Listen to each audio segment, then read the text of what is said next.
Good afternoon, folks, and thanks for joining us. My name is Tim Wheaton with MMA Sucka, and welcome to the MMA Sucka Podcast. I'm joined, as always, by the editor at the website, Frazer Krohn. How are you doing today, sir? Yeah, it's all good, mate. All good. We had an interesting weekend just gone by, and we've got on maybe slightly biased, but an even more interesting weekend this weekend. So, yeah, let's crack straight into it. Yeah, the UFC has really liked London for the last little while. If you're comparing these cards to UFC Apex or even some of the Fight Night Arena cards that they've done in the US, clearly the UFC likes London quite a bit because this is a good card up and down. Yeah, for sure. I mean, you're just getting fight after fight after fight, which for Aspinall, Blaydes. We'll go to talk in a little bit more detail after we've broken down this past weekend. But we've even had a pull out of Darren Till, and yet you've still got a really, really good fight between Curtis and Jack Hermansson. So, last weekend's card delivered in a huge way, in my opinion. And, there's no reason why this weekend's card won't do the exact same. So, I'm excited for this weekend for sure, especially as well that I have to get up in the middle of the night. It's a nice time zone for me for the second week in a row. So, it does make a bit of a change watching live UFC and being able to comment on it in real time. So I'm excited for that again. Well, let's break down the gentleman. He had a submission lock in. There was some pressure on the shoulder, I guess. It was a dislocated shoulder. Was that the right call? It was Brian Ortega robbed here. If he broke the elbow, none of us would be arguing about it because it was a dislocation. I don't know. What do we feel? Does this make sense? I think it's fine because submissions are weird like that, but I don't know. What do you think? Yeah, for sure. And I mean, it kind of, it's ironic because it comes on the back of yet another main event controversy for Yair Rodríguez. If you remember, he had the Jeremy Stephens eye poke, which is, I think that was only about 10, 30 seconds maybe maximum into the fight with Jeremy Stephens and that eye poke. And then, it comes only it was about a month ago, we had Alexander Rakic and Jan Blachowicz end due to an injury. But Jan Blachowicz made a good point after that fight, and it kind of carries on into this one. If your body's not built for battle, that's not the fault of the victor, in this case, Yair Rodríguez. Yeah. A weird ending just makes sense between Brian Ortega and Yair Rodríguez too. It was too good of a fight. The history that these two have, of course there's going to be some weird ending like this. Exactly. And, the fight was hotting up to be quite exciting. It is kind of what we spoke about last week. Ortega really can't wrestle, unfortunately. He's got outstanding jiu-jitsu, but can he get it down there? Well, no. When we've seen submissions from him in the past, the one that comes to mind is the Cub Swanson submission. That was a sort of jumping guillotine. He didn't get the fight to the ground until Cub sort of fell to the ground, but that was from the clinch. And I think it is a shame, but I think we saw the holes in both men's games. This one lasted 4.5 minutes, and Yair Rodríguez already had that huge mouse under his eye. That's I think the third time that we've seen that sort of come up in fights. It's scar tissue. It happened. I think the original time that we saw it was against Frankie Edgar. Then we saw it again against Max Holloway, and now we're seeing it 4 minutes into this fight. And it's not like Brian Ortega is the kind of striker that Alexander Volkanovski is. So there's holes in the game of Yair Rodríguez with regards to his defense, and I think that was on show again this weekend. Yeah, I completely agree with you. I mean, I think between the two, I like that he was going for a submission off of his back, and it actually looked like a very good submission. Like if that went for another 30 seconds, that might have actually been locked in. Ortega said there was no threat there. Ortega had some good moments on the feet, but it did seem like, Yair Rodríguez is a little bit prone to just getting knocked down at points, and that's Brian Ortega can't do a takedown, but he can certainly time a kick or something like that. Yeah, that's how he gets those awkward takedowns. Yeah, honestly, what's next for featherweight? People have talked about doing an interim title, that sort of thing. Is that reasonable? Does that make sense? Volkanovski wants to go up. He's still recovering because he needed hand surgery after his amazing fight. What do you do at featherweight? What's the right call? Yeah, for sure. I think in my opinion, an interim title is the right decision. I was listening to the Fight Disciples podcast this morning. And they suggested Yair Rodríguez versus Josh Emmett for the interim belt main event, and that sells. Like we said, Yair Rodríguez potentially prone to being knocked down. Josh Emmett is he's just a hooking machine. That's all he can do, really. I know. And He keeps And winning then you somehow. put Like exactly, like exactly. this is the close fights, but he keeps winning. Exactly, and the last fight against Calvin Kattar was, like you say, it was a close fight, but the, the stats will show that he got his hand raised in that one, and you put Arnold Allen as the co-main event against a Bryce Mitchell or a Calvin Kattar, or someone who's up there. So if one of the two guys in the main event pulls out, bang, you've got Arnold Allen right in there to take that interim title position. And I think that's what should be done. Mm-hmm. Whether that's the way that UFC will go, I'm not quite sure. We know Alexander Volkanovski broke his thumb against Max Holloway. Yep. And, so he'll be out for 4 or 5 months after he has his surgery. I think he's already had his surgery, but obviously he'll need to rehab that, then get back into training camp.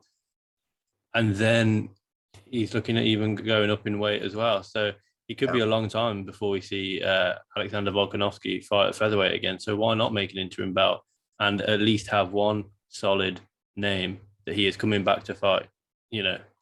Whether it be Josh Emmett or Yair Rodríguez, that's the interim title. That's 9 times out of 10, the interim champion faces the undisputed Tony Ferguson, and Khabib being the asterisk there, because Tony and Khabib gonna Tony and Khabib. We know that now. So I think an interim title is the way to go, because like you say, you've got one face, one name who Volkanovski, when fit. If he does go up or down if he does go up and then come back down to lightweight, he is going to be facing Yair Rodríguez, for example, on his featherweight return. I think we need that clarity in the 145-pound division. Yeah, co-signed with that as well. There wasn't a clear top contender, and even now there's not really a clear top contender that's compelling in some way, but slapping a belt on one of those guys, I know we complain about too many interim titles, but this is justified. The champion is injured. He's out for a little bit.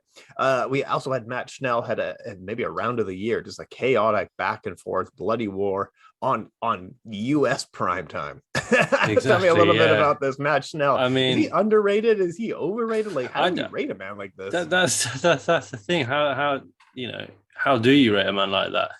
He was just receiving elbow after elbow after elbow to the head. He was getting rocked. He was on wobbly legs. The referee almost stepped in. And then you kind of blink and you see that picture that I'm sure everybody watching has seen of Matt Schnell lying there with his opponent out cold. Yep. And Matt Schnell lying there covered in blood. I mean, quite literally, you blink and you miss it. Or if you watch the first minute or two of that round, Matt Schnell's getting knocked out here, I'll go and get a drink. Come back and Matt Schnell's doing an octagon interview. It's like, what has gone on there? Come back. For me, at the moment, comeback of the year. Yeah. It's going to be hard to top that, because that was such a phenomenal comeback from Matt Schnell. And in a division where let's get rid of the flyweights. Well, absolutely not. Let's keep the flyweights. These guys. It was a fight at flyweight, if I'm right. Yeah, it was 125. Yeah, exactly. So whoever's said let's get rid of flyweight needs their credentials taken away. I believe. Dana White's out of the job. Dana White's gone now. Exactly. But like I say, that was comeback of the year for me thus far. Oh yeah, it was a brilliant fight, ton of fun as well. Lots of rewatchability on that one, and it was a brutal one. Put him to sleep as well. Just a tough one. Li Jingliang just showed, like, we know when his timing can be very good, and he packs a lot of power, and that's what we saw. This the perfect right hand across. Li Jingliang got it.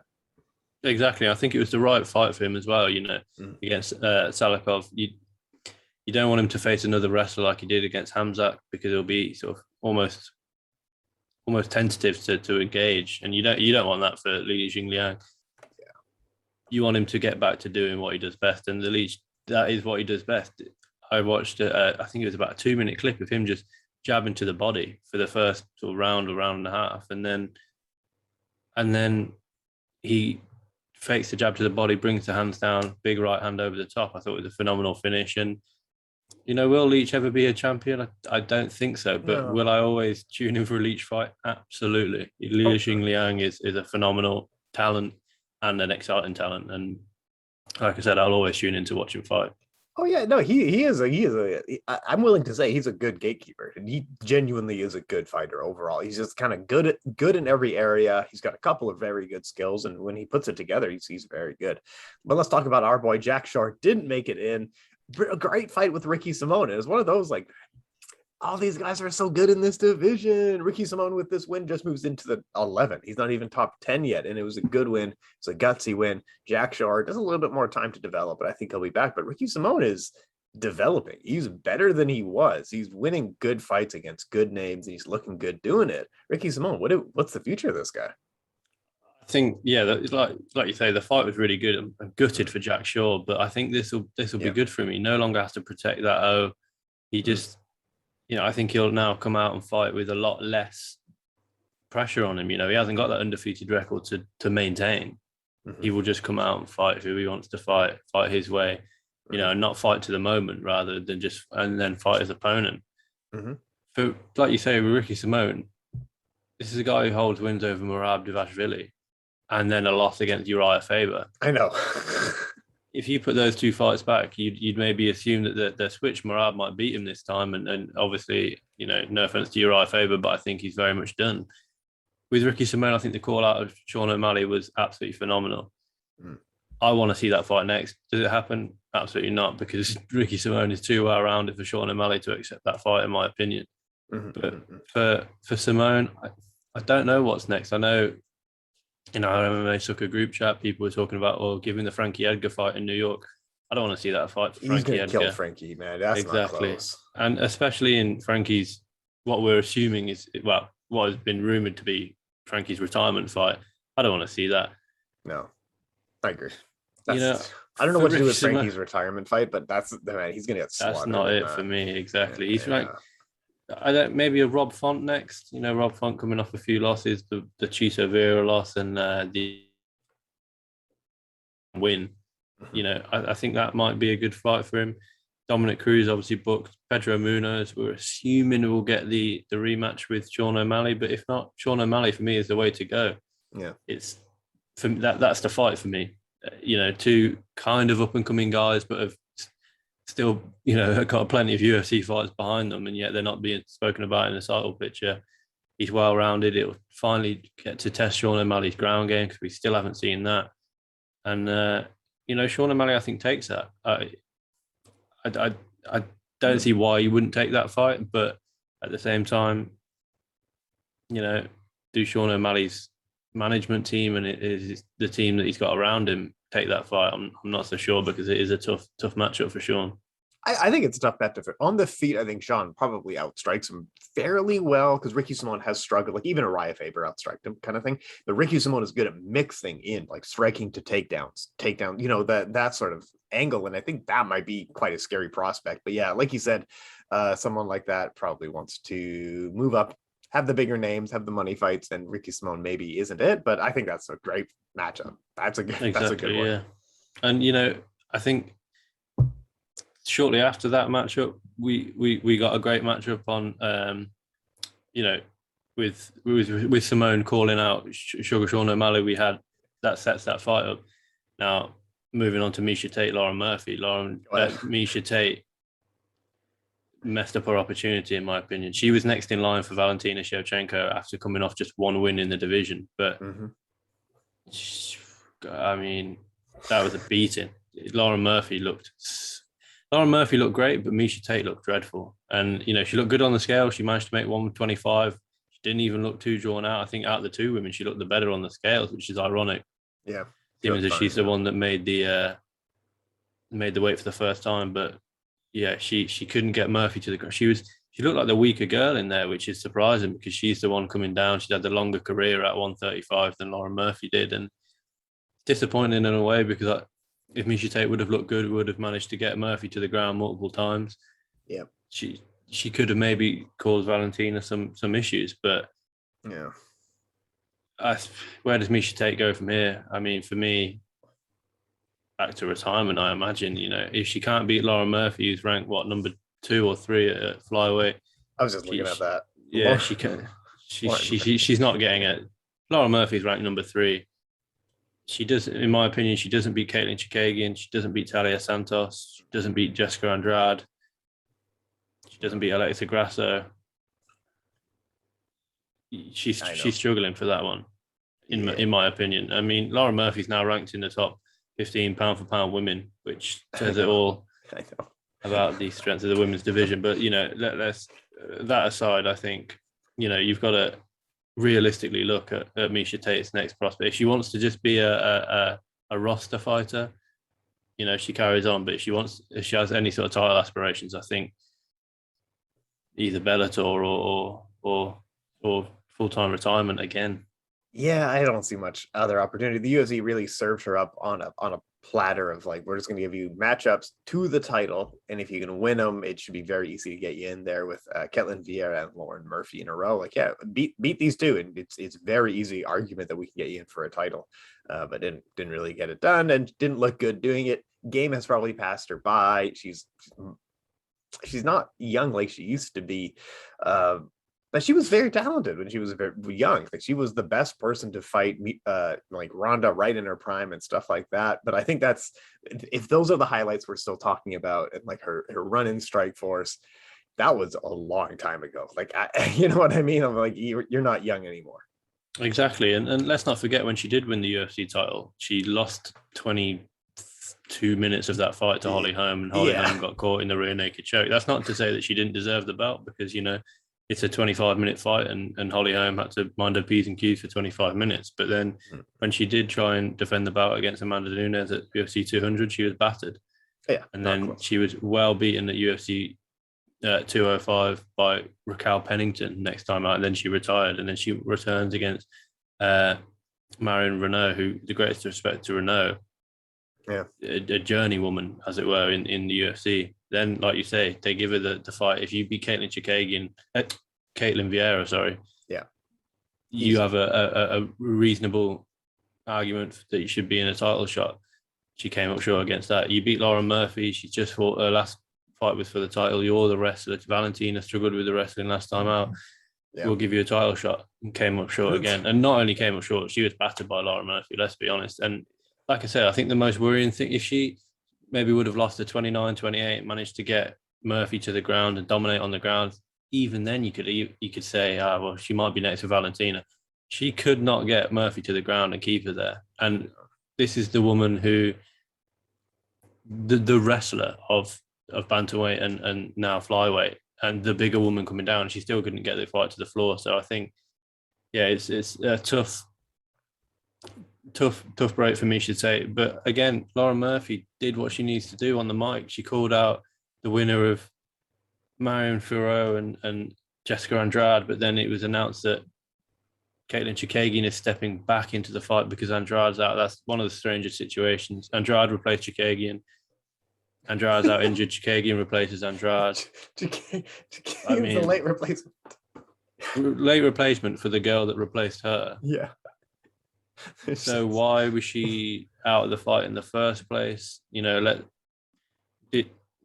she? I honestly, I don't understand, because Chikagian doesn't seem to have obviously had too bad an injury, because she's straight back in the fight. Maybe it was she had a suspected injury that she got over. It wasn't as bad as we first thought. Maybe her recovery has gone a lot better. It's Manon Ferrer that I feel sorry for. She's got the pressure of fighting in Paris. She'll obviously be on the main card, probably be third fight on that main card, or even opening the main card. Yeah. And yet she's had one opponent, and then she's got to adapt to sort of learn a little bit more about the wrestling game with the threat of Jessica Andrade. Then she's going back to her original point fighting Caitlin Chikagian opponent. Mm-hmm. So it's a strange situation, but regardless, I think for me, Ferro and Chikagian was the fight to make anyway. Yeah. And now we've got that fight back again. So I'm not complaining myself. Yeah, odd conditions, but it's back on. Both Miesha Tate and Michelle Waterson were in must-win situations, because with losses, both of them, we have to talk about, like, this has to be it for them. Any words for Michelle Waterson Gomez? I just think that she's she's caught in between. She's caught in a weight class. Yeah, she's caught in a weight class that isn't her weight class, and she has no choice. You know, a lot of the girls have said, you know, I've always been a flyweight and I've never been a bantamweight. That's why I only fought a bantamweight because I couldn't make 115. Mm-hmm. Michelle Watson-Gomez can make 115, but does she cut any weight really to make 115? She probably, her walk around is probably 125 max, 130 max. She'll then just about cut down to 115, and I doubt she does a huge cut. That weight probably comes off in fight camp itself. She needs to go to a place where atom weight is an option and competitive, because she's still got the skills. We saw in the first round against Amanda Lemos that she's still got the skills. She's still a solid fighter. She's just too small. Amanda Lemos looked a weight class or two above her in that fight. Yeah, she did. Yeah. And, you know, unfortunately for Gomez, she's not getting any younger. And, you know, Bellator doesn't have an atomweight division. Whether she drops down to fight in Invicta, I know Invicta have got their atomweight division, but you know, that's quite a sizable step down. And even if she goes across to one championship, I don't know if that's the kind of road that she'd go at this point in her career. You know, if she was 3 or 4 years younger, maybe she goes over to one championship, but I don't think she does. And even atomweight at one championship, I'm right in thinking it isn't 105, is it? No, it's still sort of, you know, on paper it's the atomweight division, but they've got the sensible weight cutting procedures over at one, so it's difficult. And I think, you know, she's always been undersized and she's got by on her speed, but now one of these, you know, she's obviously slightly older, she's lost that inch of pace, and it's sort of catching up with her in a negative way, unfortunately. Yeah, I think that's it. I think we all kind of knew this was likely to happen. She wasn't likely to win in this one. But before, she was losing to people like Joanna and other really good fighters like this. Now, like, losing to Amanda Lemos, who's quite a good fighter, but like, it's not the same as when you were losing to people like Carla Esparza and Tisha Torres and Rose Namajunas. Those are different style losses. Amanda Lemos, you know, you gotta start thinking about this a little bit more. Exactly. Like, maybe call it. Exactly, yeah. But yeah, let's move forward to Ryan Garcia. Gets it done in 6 and calls out Tank Davis. This is a fun weight class. Are any of these guys ever going to fight with Teofimo Lopez, Lomachenko, David Haney? We got Tank kind of floating around. We got Ryan Garcia floating around. None of these guys are ever going to fight, are they? No, I don't think they are. And, you know, unfortunately, I mean, Ryan Garcia, he was there. He's got the, if you haven't seen the knockout, definitely, you know, go on Twitter. It's really good. It's just shows off his hand speed. And it's phenomenal. And yeah, he calls out Tank, which is a fight that I think is exciting, but he calls him out at 140, and Tank's not a 140-pound fighter. No, I know. And also, he's missed a massive opportunity. Devin Haney was there, sat ringside, and he didn't call. If I'm Ryan Garcia, I'm grabbing the mic off whoever's interviewing me. I'm walking straight over to Devin Haney, and I'm telling him, right, when you get through George Kambosos in the rematch, I'm next. And yet he didn't. I don't even think that he mentioned the name. The name Devin Haney. Devin Haney holds all the belts. Why not call out the guy with all the belts? Yes, Tank will probably make you slightly more money, perhaps, because you don't have to pay the sanctioning fees to the governing bodies for the belts. But regardless, you know, call out the guy who holds it all. If you think that you're the best, prove it by calling out the guy who on paper is the best. And yet he didn't. But, you know, Garcia versus Tank, I'll tune into that 7 days a week. So that's two names there. Exactly. But do I think it happens like you alluded to? Absolutely not. But it's fun to talk about for about a week after, before we get a reality check. That's absolutely true. Should we move on to UFC London? Yeah, well, do you want to just quickly pass comment on Islam Makhachev and Charles Oliveira? That obviously got announced on the broadcast. I think I wrote an article this week. Does Islam Makhachev deserve the title shot? Does he? No spoilers, I guess. I mean, yes and no. You know, he's never fought anyone who's been ranked in the top 10. The only top 10 fighter that he's fought is Arman Sarukian, and that was when Sarukian was making his UFC debut, and he's only recently come into the rankings of the top 10.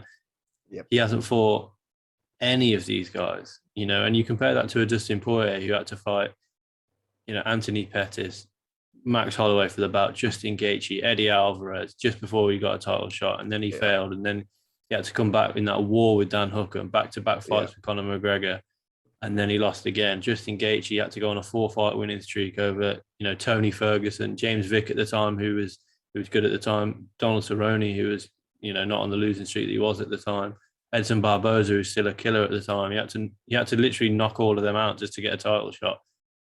Yeah. And then, he came up short, and then he bounced back in that fight of the year with Michael Chandler, and then he got another title shot. These are all ranked guys. Michael Chandler's slightly different because, he is the star of the division, in my opinion, almost like the social media star, but not, as it were. But Islam Makhachev hasn't fought anyone. I think that might be a harsh reality when he does come up against Charles Oliveira, that, there's a difference between fighting Bobby Green and there's a difference between fighting Charles Oliveira. No disrespect to Bobby Green, but no, I mean, these guys are worlds apart. I in my article I alluded to it. Bobby Green's highest ranking, as per Fight Matrix, was 12, and that was back in 2014.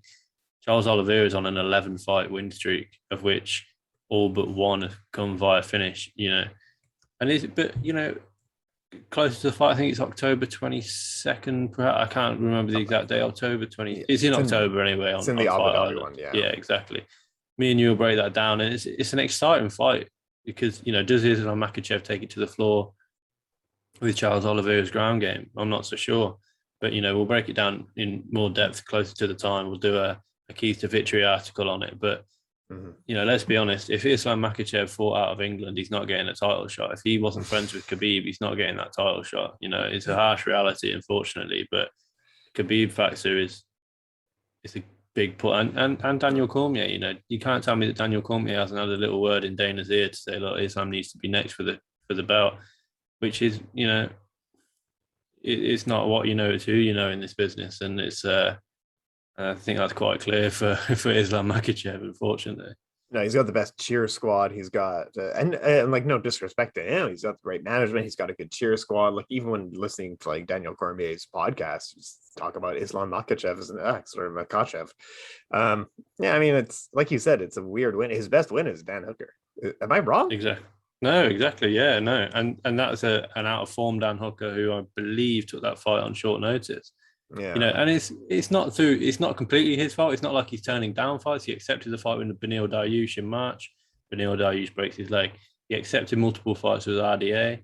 I think that's been booked 3 times now. RDA's pulled out twice. Makhachev's pulled out once. Yeah. But with that being said,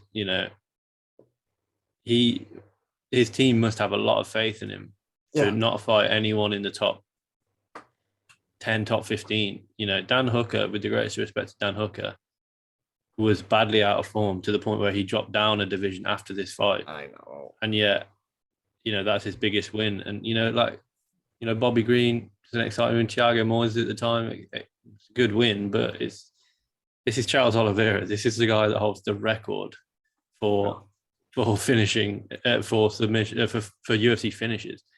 This is a guy who weathered the storm against Justin Gaethje, against Dustin Poirier, against, he's the guy that dominated Tony Ferguson in a way that Tony hadn't been. Tony had never been dominated on the floor. Not up to He'd been dominated on the feet by Gaethje, and then Charles Oliveira did that.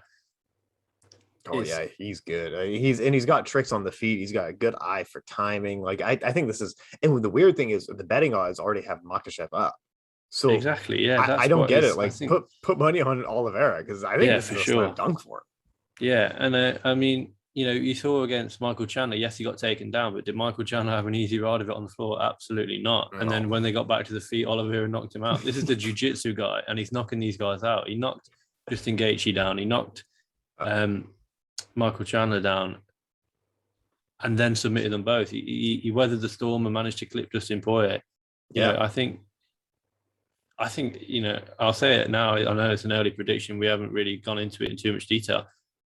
I think this is an easy fight for Oliveira, in my opinion. And that's no disrespect to Makhachev. And I'm sure after I've said that, Makhachev will 50-45 him. But it's on paper, I think Oliveira is just far more well-rounded than Makhachev. He's got more tricks. He's got more high-level experience. And I think, that'll pay dividends. Yeah, I think you're absolutely correct with that. I think this is a slam dunk. I'm willing to eat my words if I'm wrong. But it would be... For sure.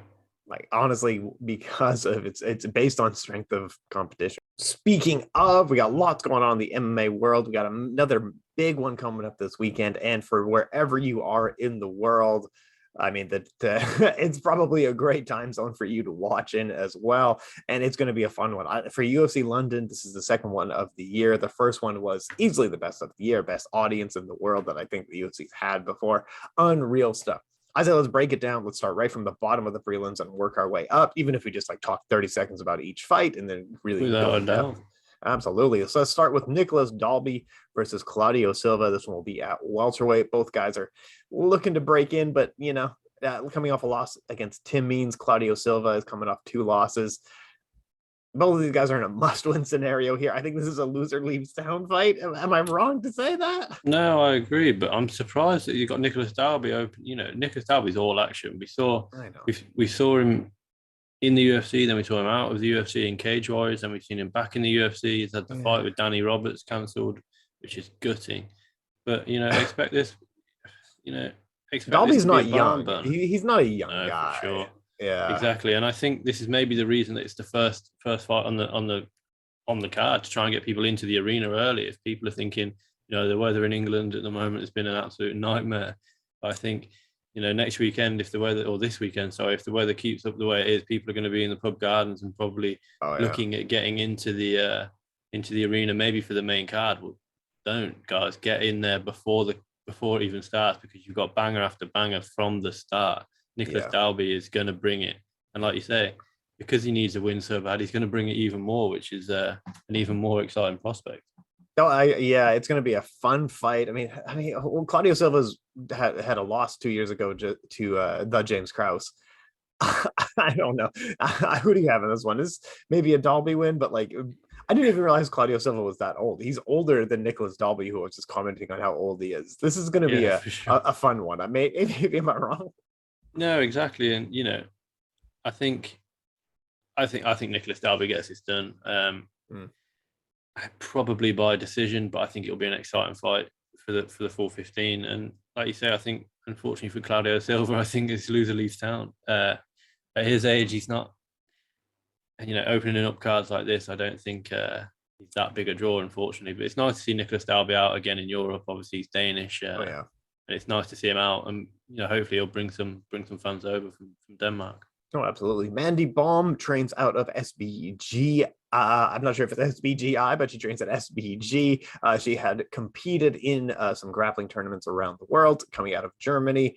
She's going to be fighting Victoria Leandro of the US, coming off 2 losses. I'm not overly familiar with Victoria, I will admit that. But what do you see in this matchup? I'm a Mandy Baum fan. She was one of my prospect watches for 2021, and then she lost, so I was wrong. But I still think she's quite a good prospect.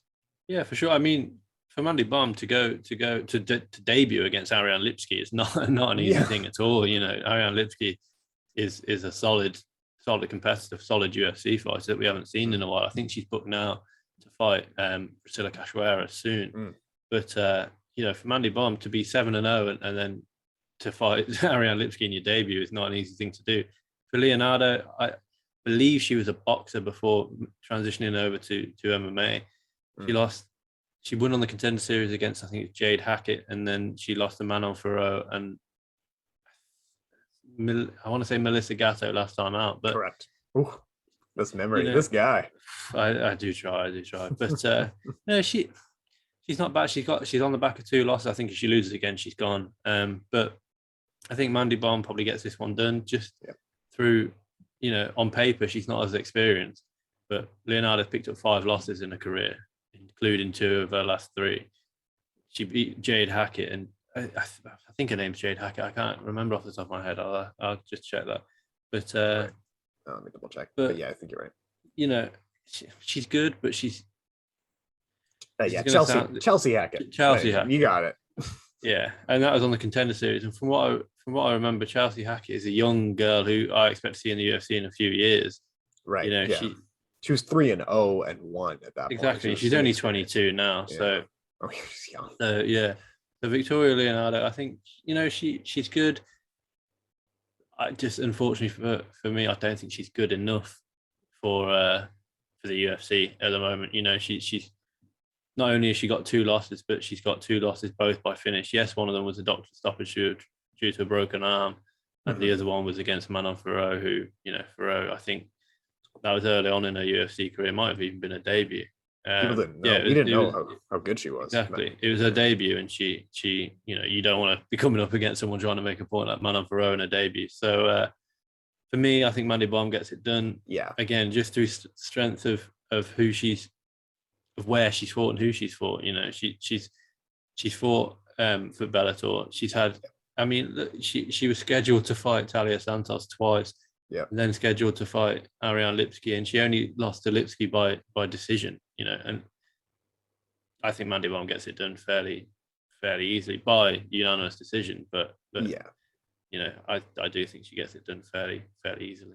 Last one, the Facebook prelims. How about perpetual prospect Jai Herbert? When will he ever reach his potential? He's been a prospect for so long now.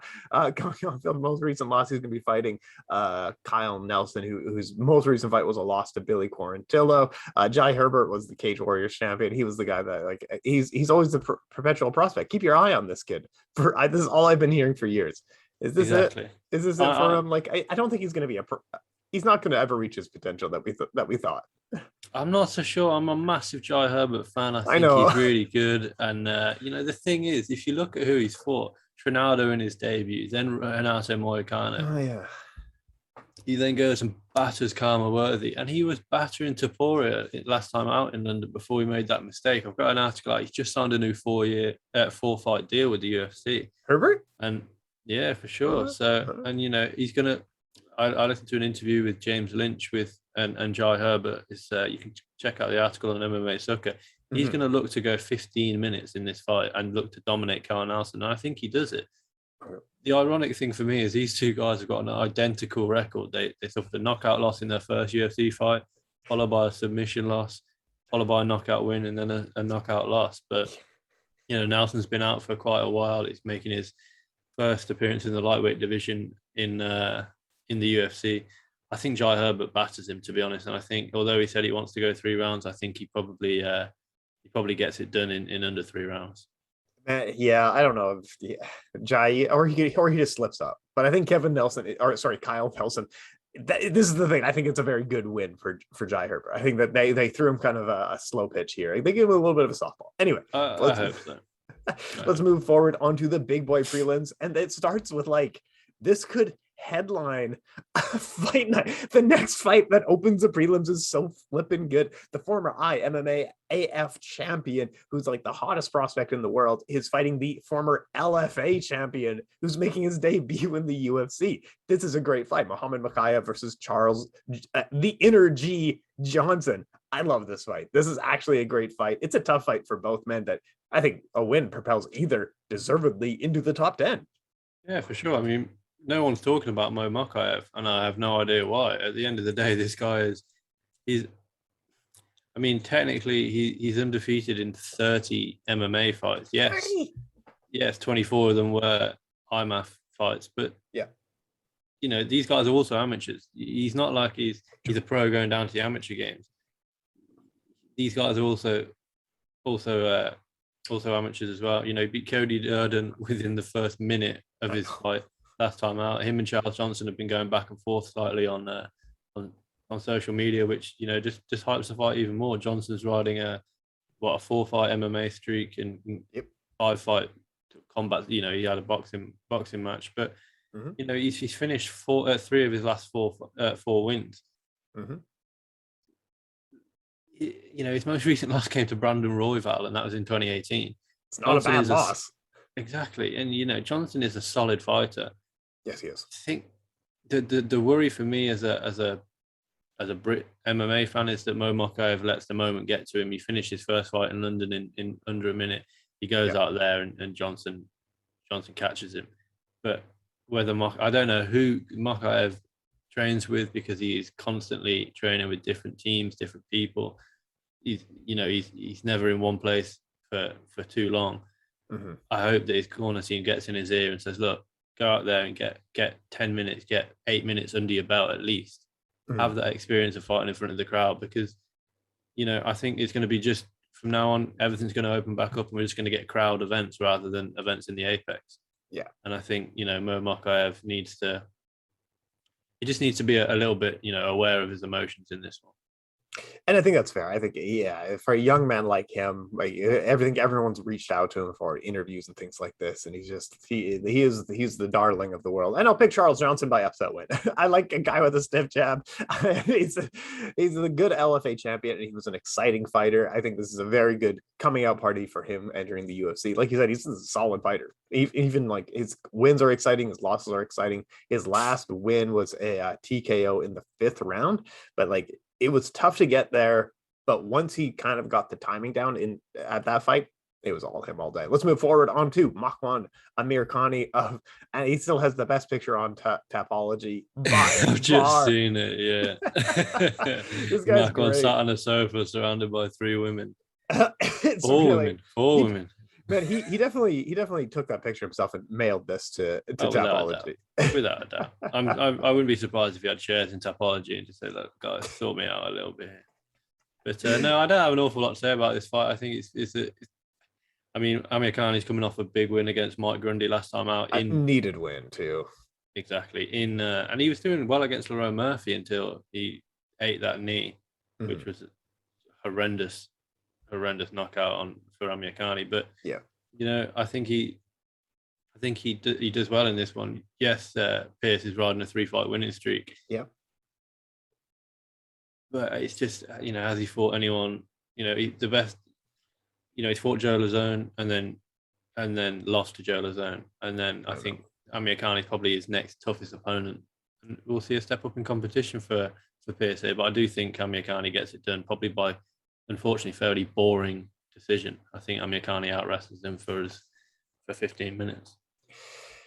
Yeah, I don't know. I mean, that's Jonathan Pierce. He hasn't.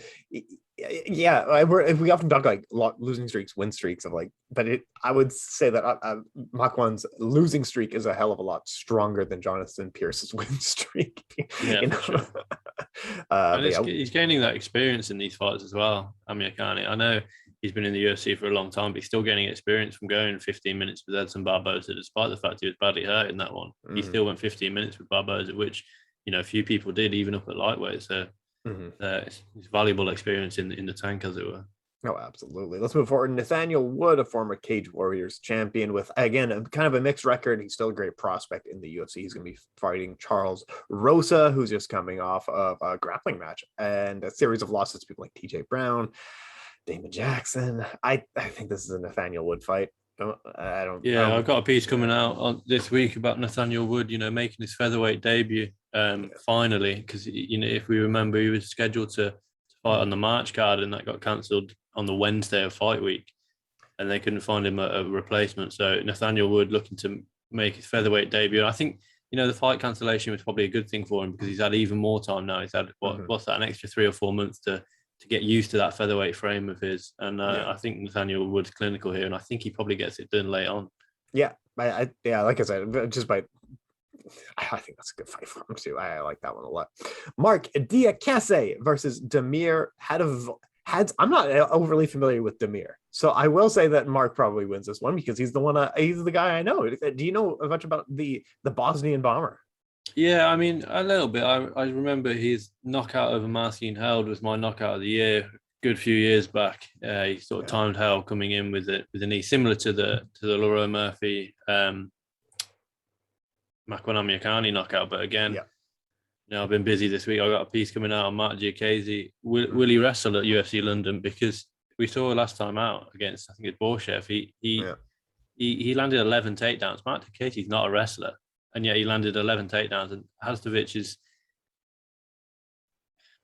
he's there. I think Mark Diakase is a fight for him to continue his winning streak, and hopefully, he can mix it up so well. I think his game plan will be to mix it up well, get his opponent into a bit of a slugfest, and then just snatch the takedown and get it to the floor.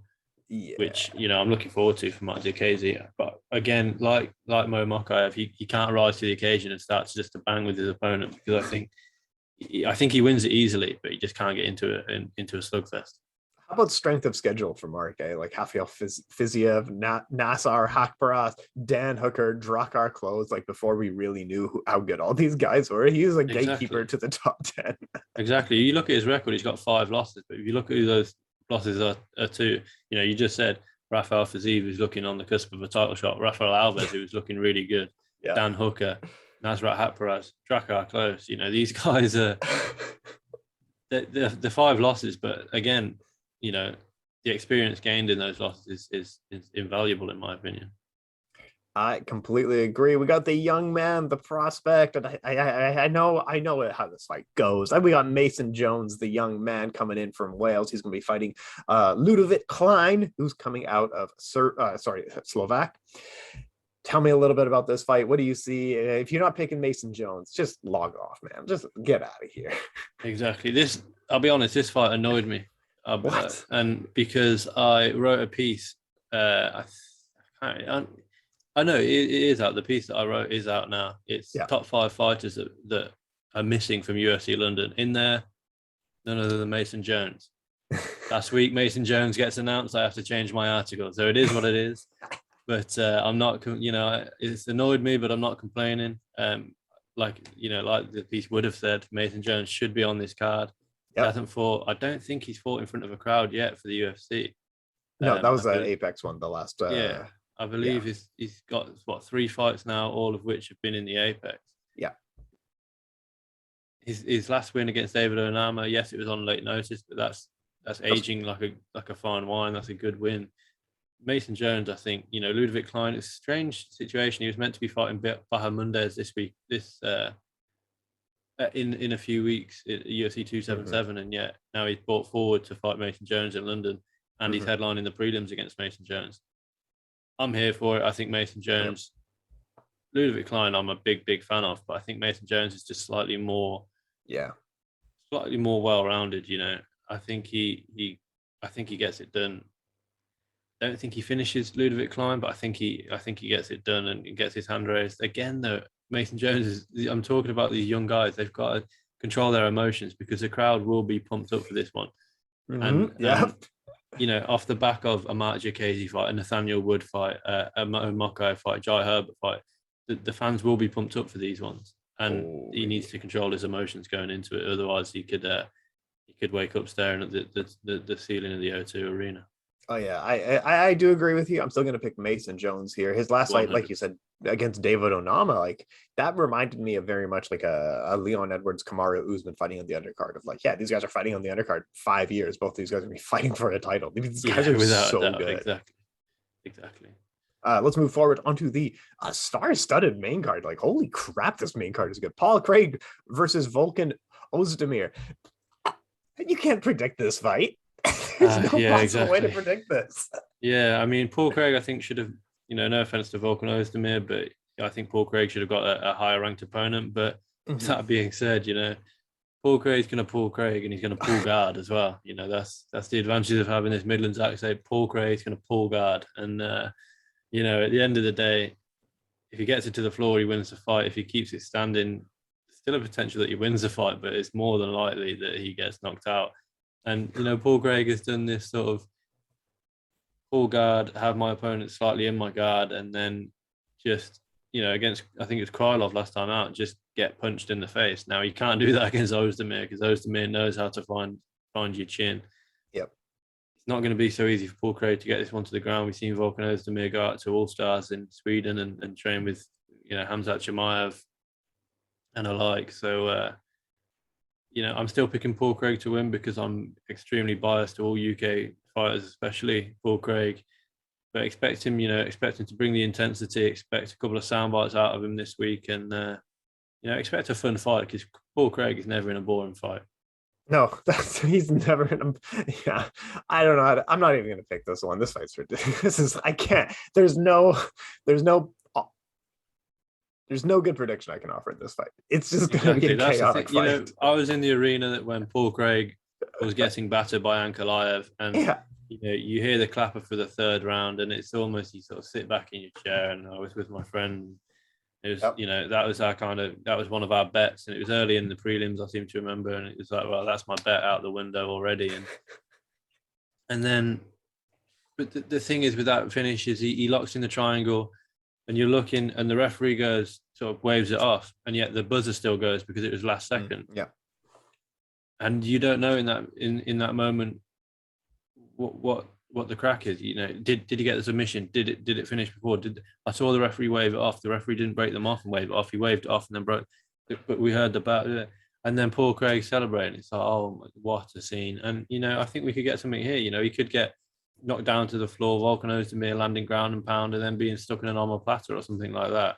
But we'll have to wait and see. And I'm you know, like you say, you can barely call it, but what I can call is an exciting fight. That's factual.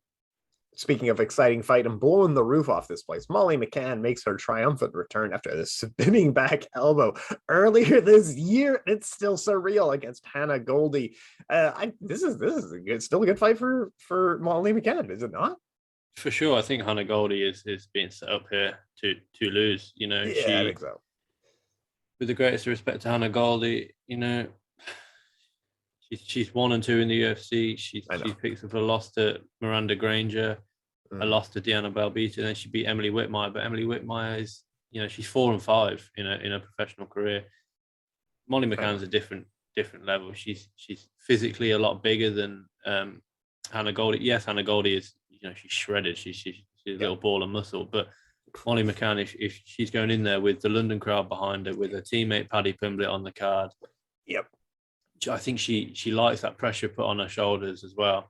She's, like I say, slightly bigger. She's got phenomenal cardio. She's coming off that stunning spinning elbow knockout of is it Luana Carolina last time out? Luana. Yeah, you're correct. Yeah. And you know, I think this is a Molly McCann third round ground and pound finish. I don't think she knocks Hannah Goldie out on the feet because Hannah Goldie's quite elusive, but I just don't think she's as good as Molly McCann, simply put. And you know, with this win, Molly, I think that confidence grows and grows and grows, and she then looks to get another rank. She was ranked, she dropped out of those rankings. She needs to go back into the rankings and start fighting. With no disrespect to Hannah Goldie, slightly more experienced ranked fighters than Hannah Goldie, but don't be surprised either for Hannah Goldie to pull off a huge upset here and completely silence the crowd. I'm still going to pick Molly McCann in this one. 100%. That's Molly McCann. but you know, Hannah Goldie's good, but I just don't think she's as good as Molly McCann. But you know, I've been proved wrong multiple times after shouts on this podcast, so don't be surprised to me to be proved wrong again. I feel like my low light reel is much more glorious than my highlight reel. So yes, we're typically wrong. So Nikita Krylov is welcoming back Alexander Gustafson to the light heavyweight division. This is man, I don't know. We could almost skip covering this fight because I don't know. There's too many variables in this one. I actually don't know. It's a strange one. I think it's going under the radar. Yeah. But you know, if these guys weren't European, I don't think it would be on the main card. With the greatest respect to these guys, Krylov's obviously coming off the fight that we just spoke about over Paul Craig. Gustafsson also coming off losses, but you know, his last fight was up at heavyweight against Fabricio Verdum. You know, he hasn't won a fight since 2017 when he knocked out Glover Teixeira in that 5th round and then proposed to his wife.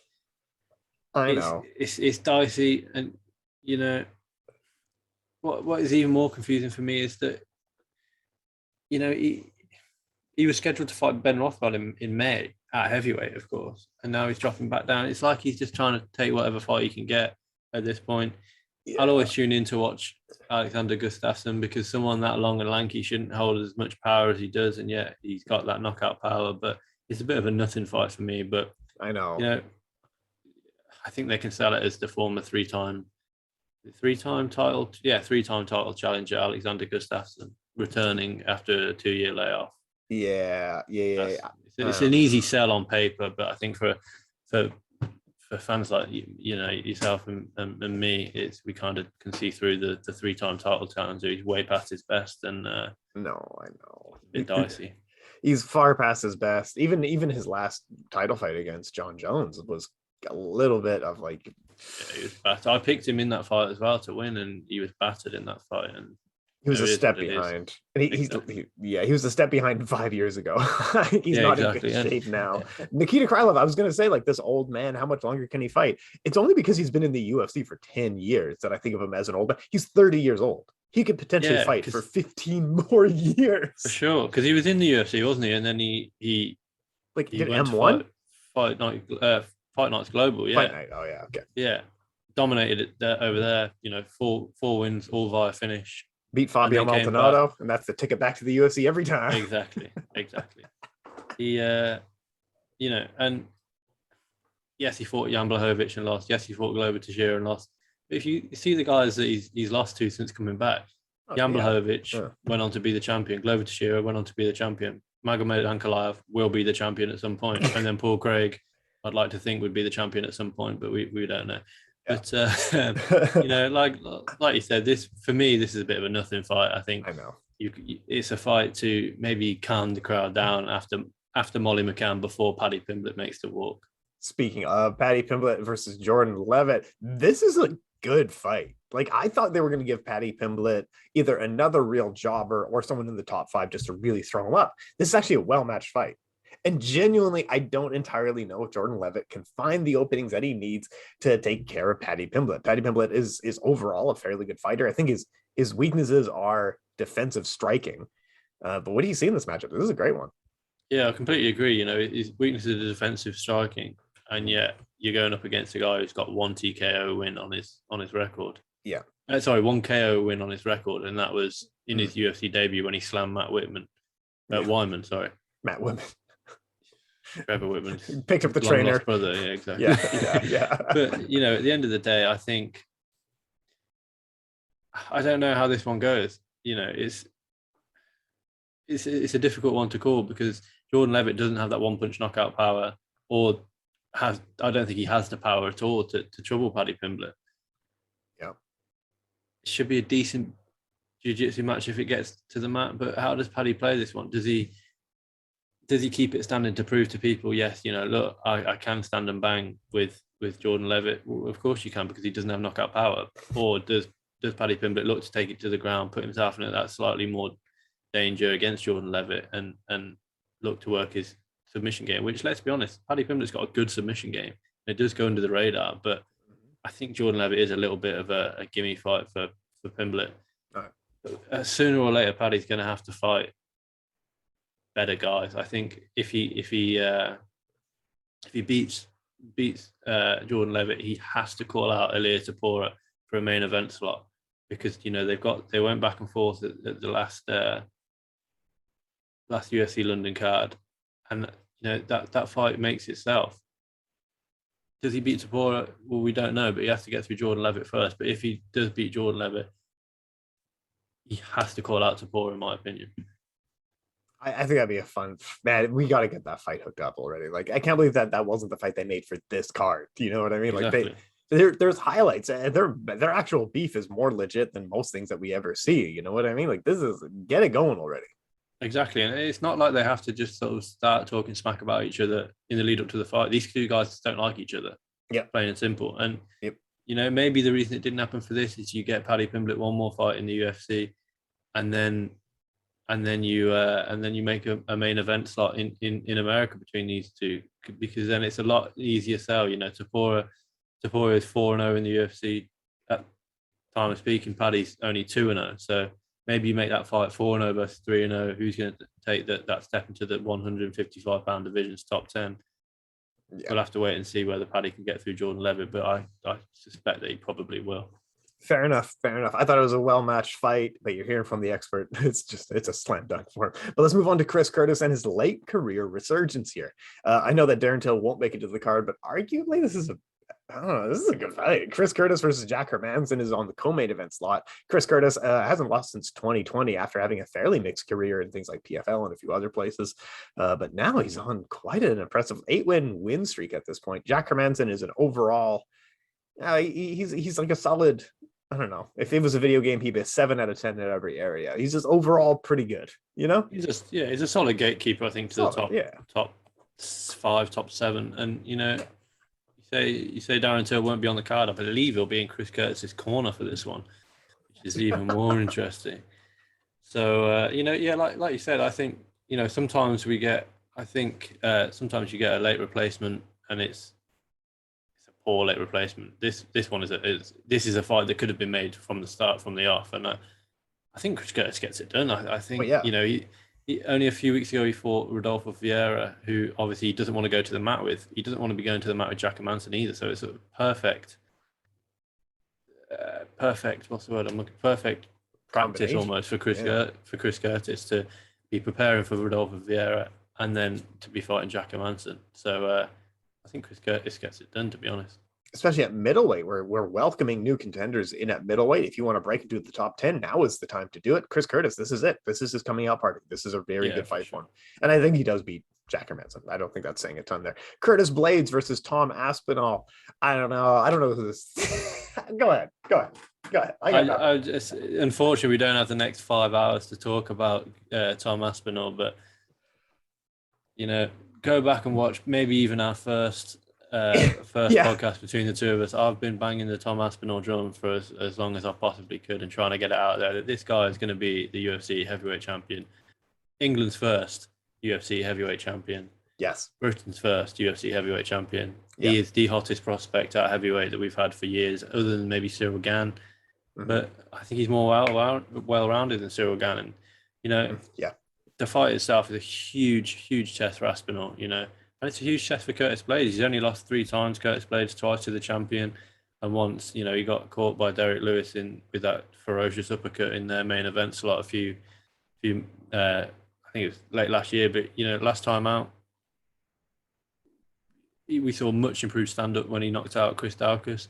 Mm-hmm. You don't want to be preparing for Chris Daukaus and then preparing for Tom Aspinall because they're worlds apart. Tom Aspinall is so much quicker than Chris Daukaus. He's so much more well adapted on the ground than Chris Daukaus. And don't be surprised if Tom Aspinall takes this one to the ground and surprises Curtis Blaydes.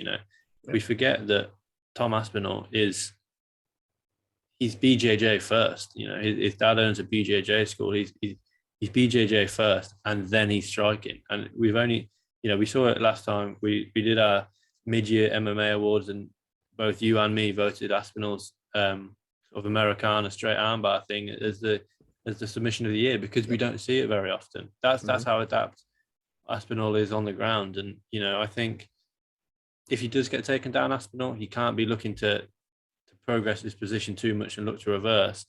He just needs to hold Blaydes, make it a little bit boring, and have the referee stand them up because you don't want Curtis Blaydes raining down ground and pound on you because he gets that nickname Razor Blades for a reason. He's got sharp elbows, sharp strikes, and he will cut Aspinall open if Aspinall gives him the opportunity to. Curtis Blaydes will snatch you with both hands. I completely co-signed with you. I was like, you just can't hang out on your back. You need to do something. You need to get out of that position. Curtis Blaydes, very good top position. He has his flaws of he stands on the feet with guys sometimes. You know what I mean? He fades midpoint during fights quite a bit. But if he does his game plan, Curtis Blaydes is a very dangerous prospect for anyone in the heavyweight division. That goes for guys like Francis Ngannou and Cyril Gane and people like that. If you let him run his game plan, it's going to be a bad night for you. Tom Aspinall has not struggled in his UFC career. Even going back to 2016, he has not struggled in his career really in quite a while now. As much as I do like Curtis Blaydes and I like his style, and I think that's the right way of going forward, Tom Aspinall is just like too good in his career. He has shown very good. I think against Sergey Spivak, we saw how good he was at counter wrestling. So I'm not sure if Blaydes actually even gets the opportunity to get on top. But yeah, I think this is a good fight for Tom Aspinall, and I'm saying that as someone who is the utmost fan of Curtis Blaydes as well. Yeah, for sure. I mean, I think Aspinall has to keep on his toes and feint the knee up the middle and feint the uppercut, and that'll deter Curtis Blaydes from shooting in up with lazy shots. He needs to feint that knee constantly. And, we've seen him throw many a knee. Jake Collier in his UFC debut, he landed the knee before knocking him out, and we've seen him land the knee multiple times. And I think he's quick enough to get the knee up, land it, and then back it out. And I think that's what he needs to do against Curtis Blaydes. Because Curtis Blaydes, of course, once you get knocked out with a big uppercut as well, it's going to always be in the back of your mind. And he needs to feint the uppercut and try to deter Blaydes with the threat of the uppercut and with the threat of being knocked out. Oh yeah, I completely co-sign with you. I mean, Tom Aspinall, I knew we were. I had no doubt we were picking Mr. Aspinall in this one.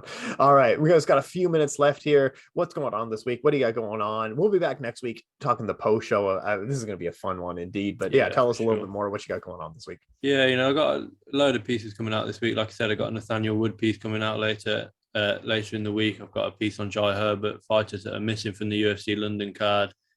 I've got a Mark Jacasey wrestling piece coming out. And, elsewhere on the site, we've got Bellator. I believe Jeremy's going to be at Bellator this weekend. It's a decent main and co-main event. And outside of that, it gets a bit Bellator, to be honest. We've got one championship this week with Reina Derrida returning. That's a good one. KSW XMMA 5, which features plenty of ex-UFC talent, but it's got Luis Pena headlining the card, so I won't be tuning in. I think, is what it is with that. But I know you'll be down in London this weekend for the card, not obviously with Sucka, but be sure to keep an eye on Tim's social medias, because it's going to be popping down there. And like Tim said, we'll be back next week, breaking down what promises to be a phenomenal card, and then looking ahead to the card, to the UFC card next weekend as well. So be sure to tune in next week. Thank you so much, MMA Sucka, Tim Wheaton, Frazer, Krohn. Thanks so much for your time, folks. Thank you.